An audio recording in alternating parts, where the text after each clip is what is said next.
This is how you can transform this boring Excel leaderboard into this one in just 60 seconds. Start by creating your header. Change background color.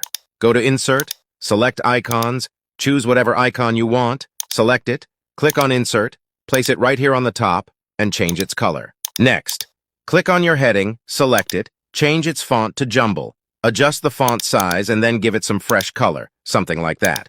All right, now select this entire range. Click on Data, Data Validation, choose List, and we are going to use these left-pointing guillemets. Click on OK and then change the font to Wingdings.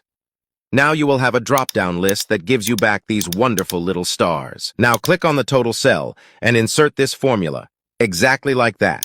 We divide it by 15 since 15 is the maximum amount of stars one could receive. Then, with your cells still selected, click on Conditional Formatting, go to Icon Sets, and choose the traffic lights that you like. Finally, press Ctrl+T to transform your range into a table.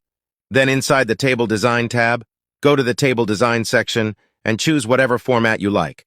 We will use this awesome format right here. And now you have this awesome leaderboard where you can assign stars to each participant. You have little traffic lights with the percentages that indicate you how far they are from the max score. Oh. And you can also just sort it from Z to A so that you always know who is on the